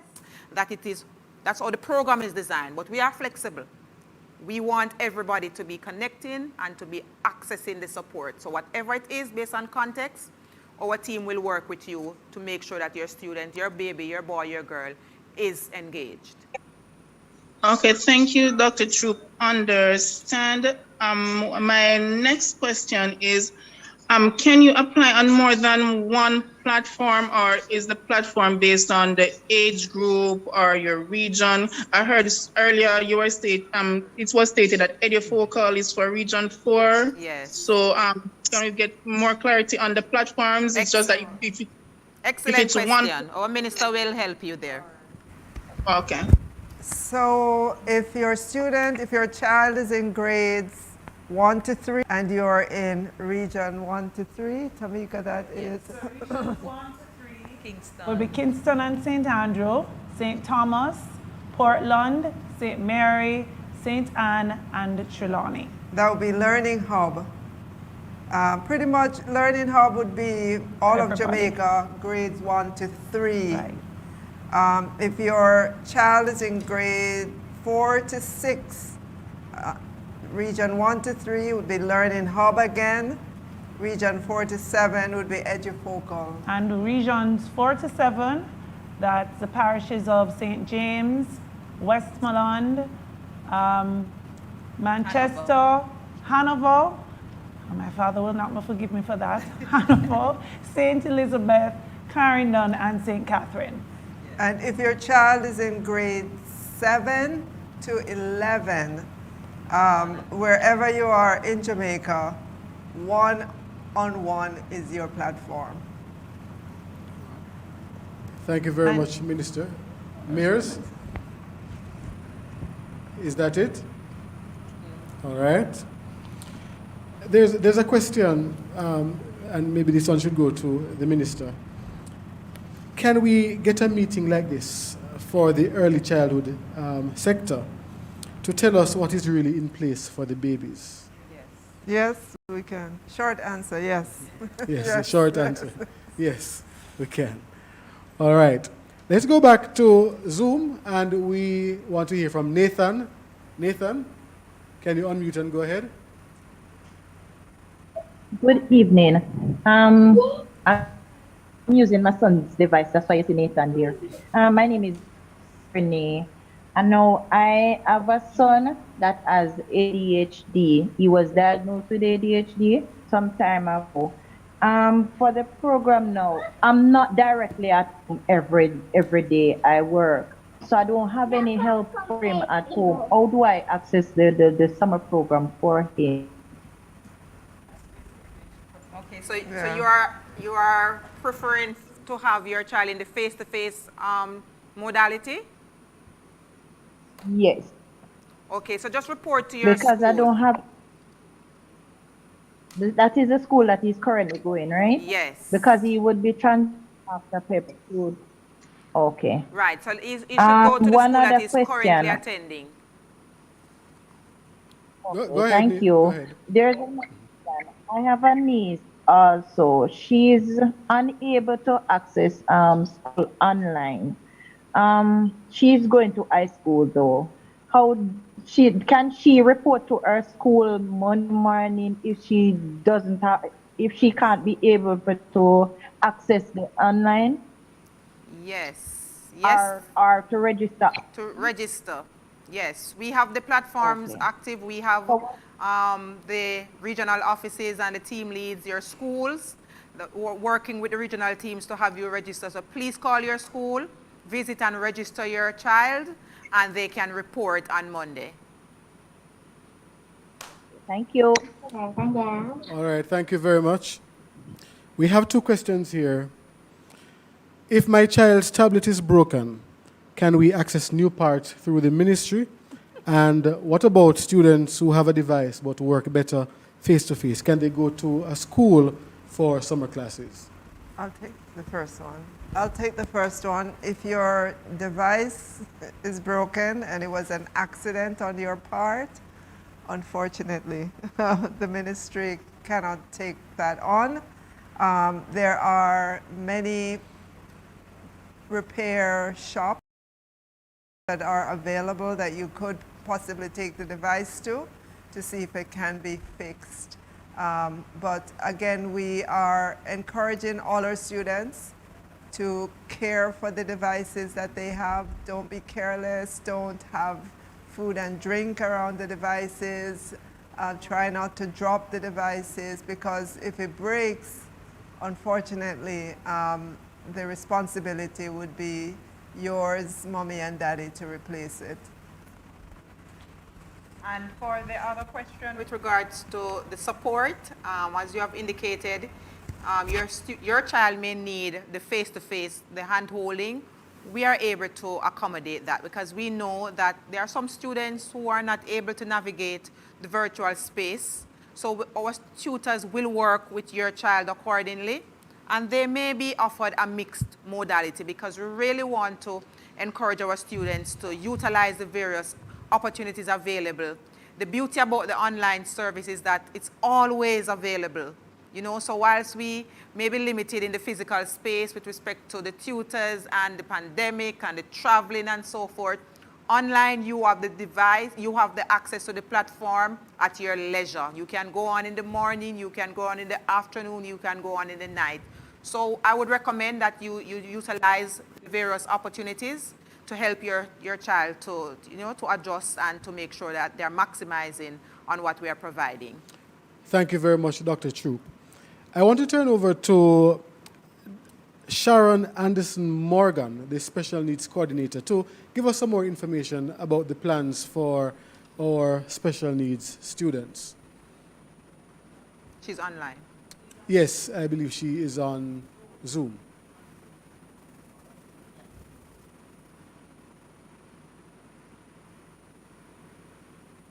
Yes, good afternoon, ministers. Good afternoon, everyone.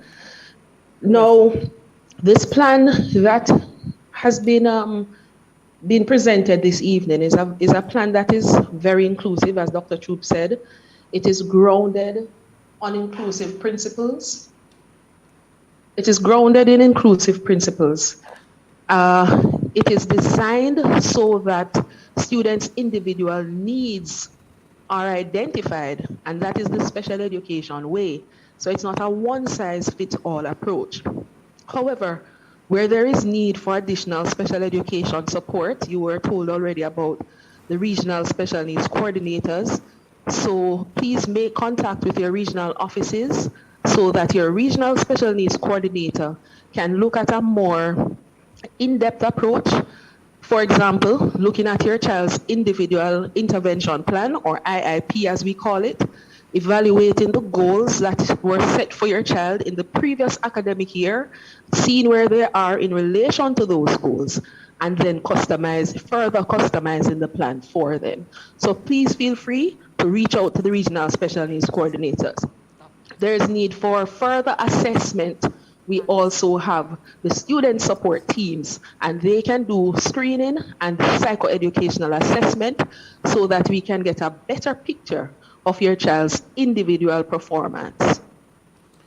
All right, thank you very much, Dr. Anderson Morgan.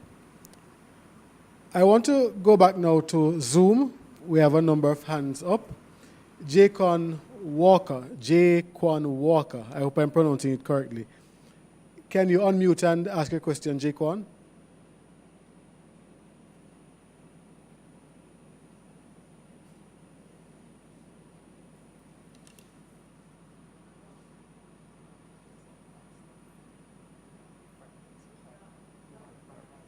All right, so we're not hearing from Jaquan.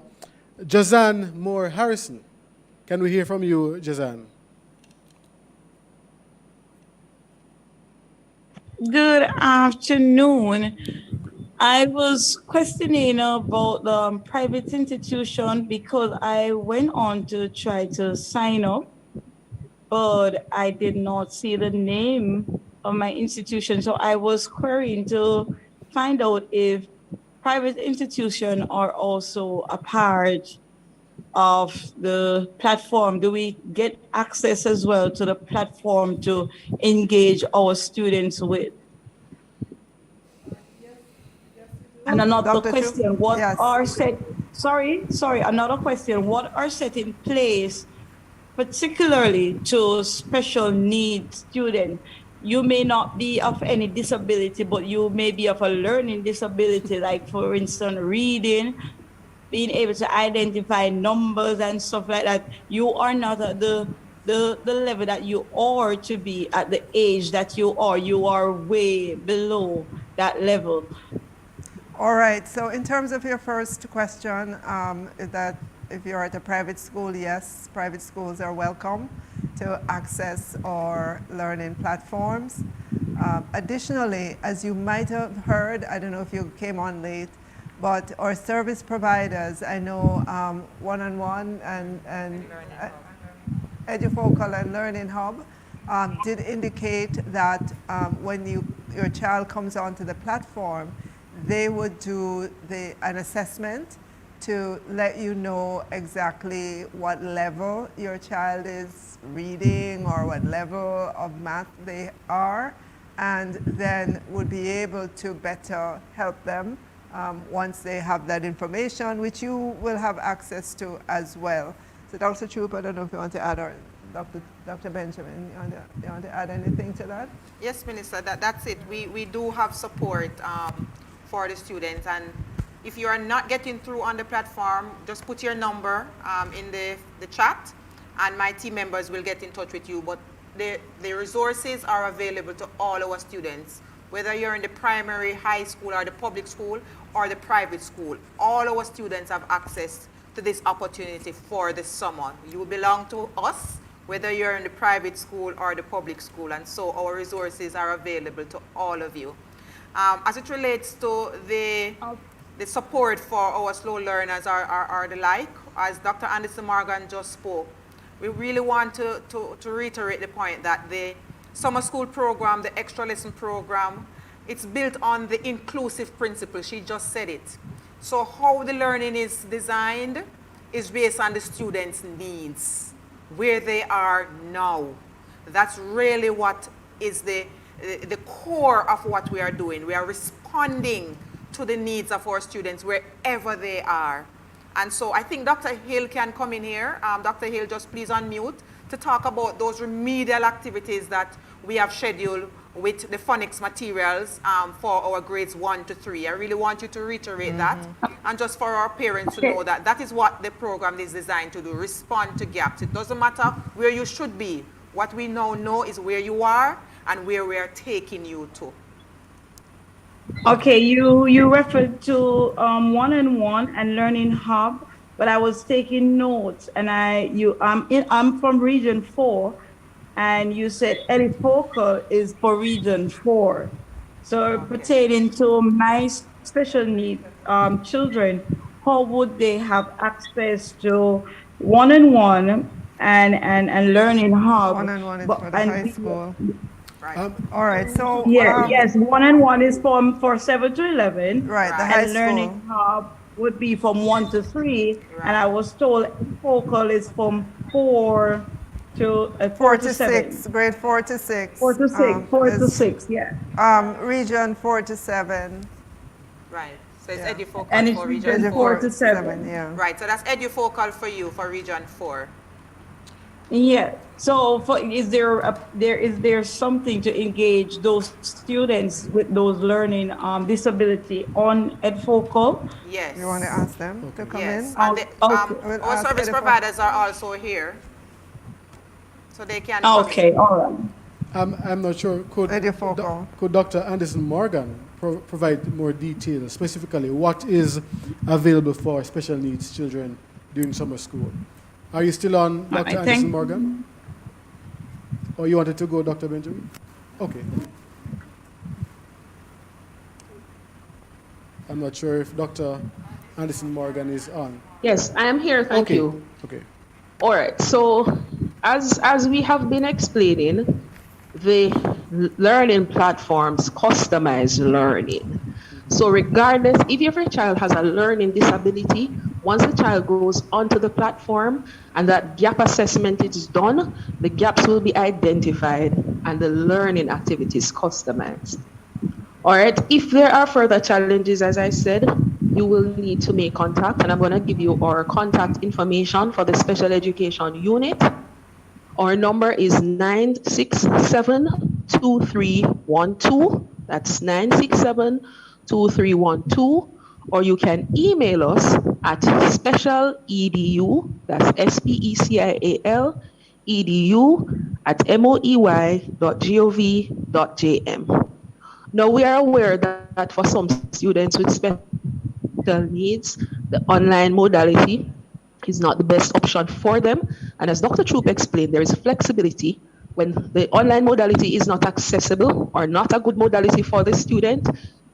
face-to-face will have to be the option. So there is that flexibility, because we do know that many of our parents have been struggling with keeping their students with special needs engaged in the online space. All right, so please just make contact with us. We know that the learning needs differ as with each disability group. So it would be better for you to speak with us so that we can advise you of the best approach to take. So I look forward to hearing from you if you have that need to speak further. Thank you very much, Dr. Anderson Morgan. We're going to move quickly because, we're almost at the end. Can we hear from Yvette Rankin? Yvette Rankin, do you have a question for us? Yes, I do. Good evening, everyone. Good evening. My question is, I have been hearing of students getting devices, preparing them for the online classes, but I have seen where there are many teachers across the island. They were just thrust into this online thing and they don't have a device. They do not have devices. What is being done for the teachers in order to accommodate the online learning? Okay. For our teachers? Yes, for the teachers. Right, so we would have distributed to our teachers last year 25,000 tablets. So all of our teachers, based on their heads of agreement that was signed back in 2018, 2019, 2017, thereabout, those tablets would have been delivered to all our teachers. Additionally, we provided training for the teachers so that they were able to create online their virtual classrooms. We had several sessions of training for the teachers. And we kept track of the information. We know how many teachers signed on, how many classes were created, how many classrooms, virtual classrooms.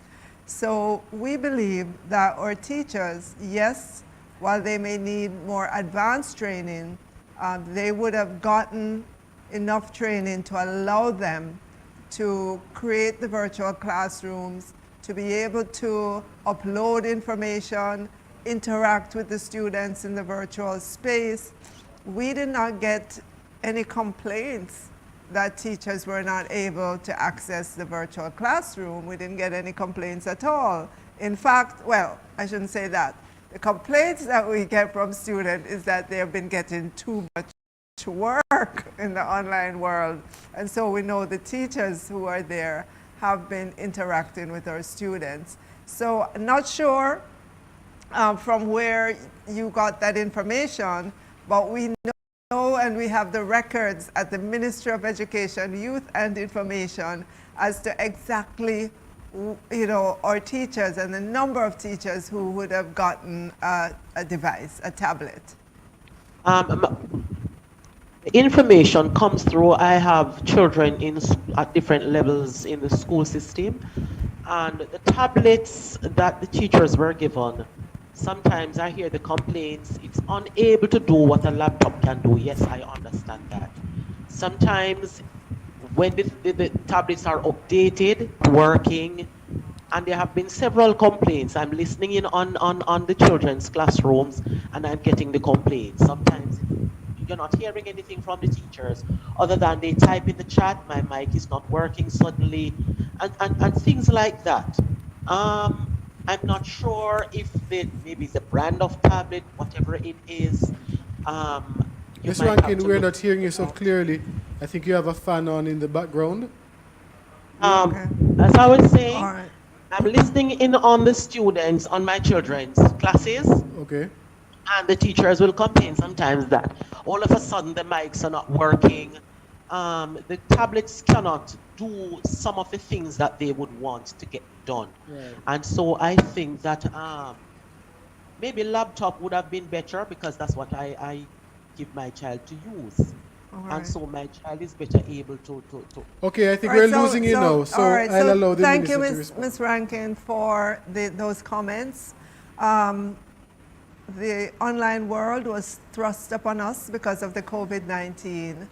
And I'd be the first person to say it has not been perfect. And I agree with you that a laptop for teachers is better than the tablet. But during these past 15 months, we've had to work with what we have. Going forward, I'm sure that is something that we will be considering for our teachers. But we're asking our teachers to continue to use whatever it is that they have in the meantime to continue to engage with our students. Thank you very much, Minister. So we have had many questions, and there are still many questions to be asked. I'm reminding you, because the time is upon us, I'm reminding you, you can reach out to us. So those questions that you have, please ask them still. You can email us at educate@educate.gov.jm. So it's educate@educate.gov.jm.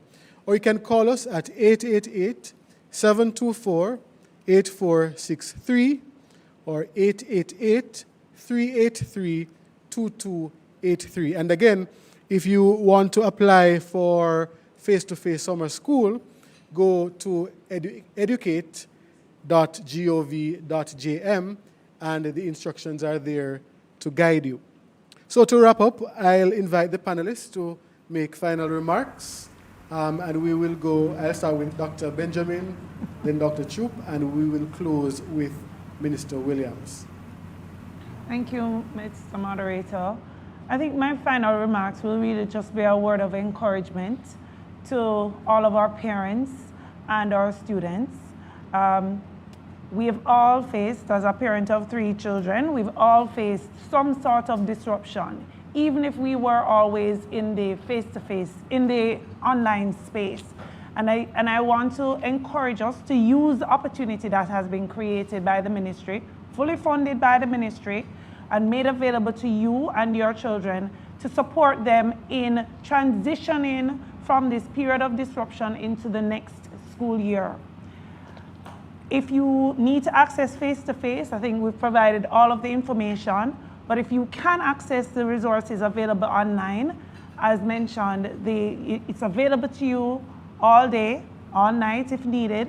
So those parents who are struggling to balance being at home to support, but know they have the resources to go online, need not worry about that. Work out a program with your children. Remember, you can facilitate their enjoyment for the summer and the break if you create a schedule for them that will allow them to access the 2 hours per day and still have time for recreation and relaxation. But we just want to ensure that you take hold of the opportunity that has been provided so that they can get an excellent start for the new school year. Thank you, Dr. Benjamin. Dr. Troupe? I think I would say ditto, ditto, but I just want to reiterate the importance of the community support that we're offering through this intervention. You will see and you will hear more about our community involvement component, where we are building the capacity of our parents to be of better support to our students as we aim to recover smarter. So that is coming in the new school year. Our National Parenting Support Commission and our team members are working on that. So you should hear more about parenting coming. Just want to reiterate again that you will see our educational social workers in the field.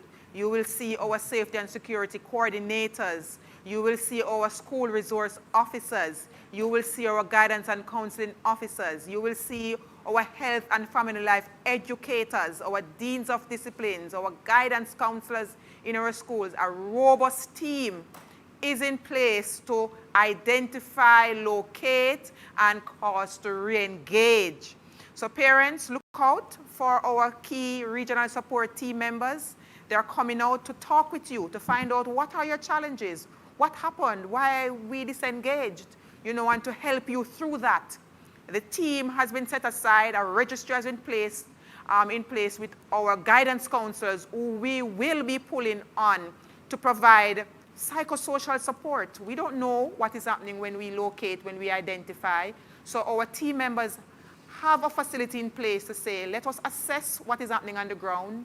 We may identify some students and you may not be ready to be re-engaged in the academic support, but we may need to provide psychosocial support.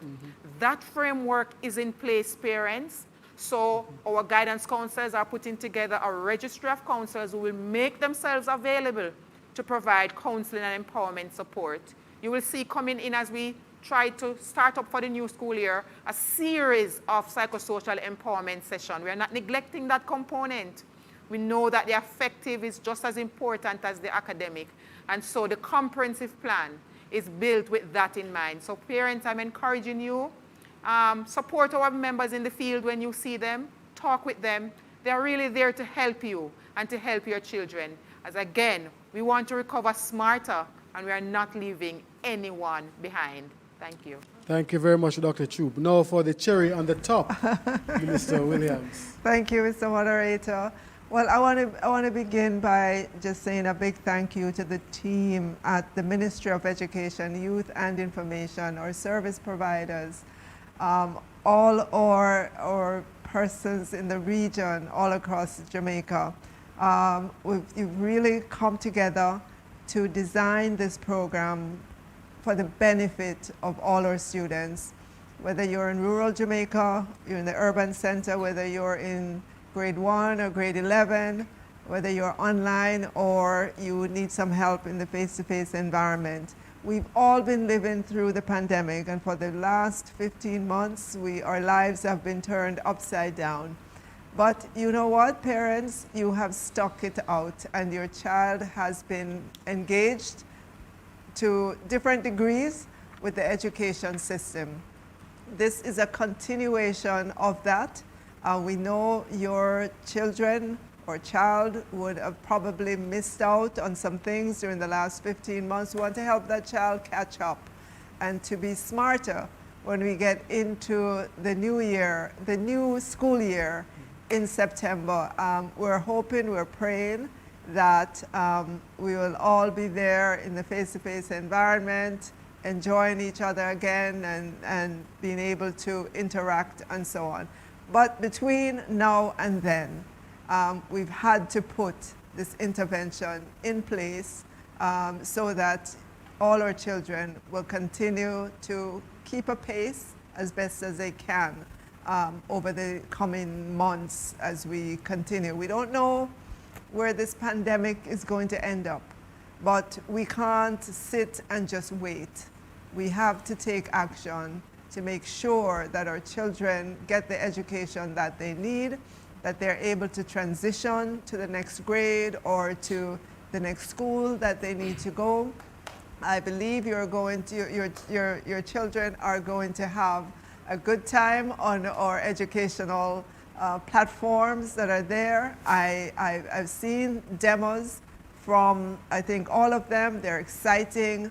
One of our providers said this is going to be a summer to remember, and I am sure it will be. Parents, we're asking you to support your children as best as possible. Reach out to schools if you need more information. Don't if you don't know something, find the school, find the school leader, find someone to help you with that information, because we want all our children to be engaged over the next weeks and into the new school year. So we're looking forward to continue working with you as we educate all our children, public, private school, and we make them smarter.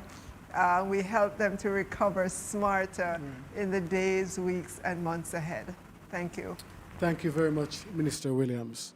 So we have been talking about the National School Learning and Intervention Program, or strategy for recovering smarter to get ready for September 2021. It will be a summer to remember. I'm Warren Thompson. Thank you very much for joining us. Have a good evening.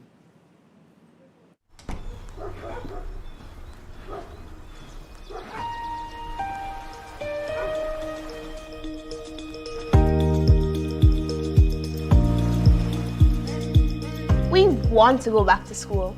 We miss seeing our teachers and our friends. We need more schools to reopen. But in order for us to go back, everyone has to play their part. Prevent community spread by wearing your mask, washing your hands, and sanitizing as often as you can. Schools won't reopen unless the community is following all safety measures. Face-to-face learning for all schools is what the Ministry of Education, Youth and Information hopes to achieve soon. So do your part. Let's send the kids back into the classroom. Every child can learn. Every child must learn.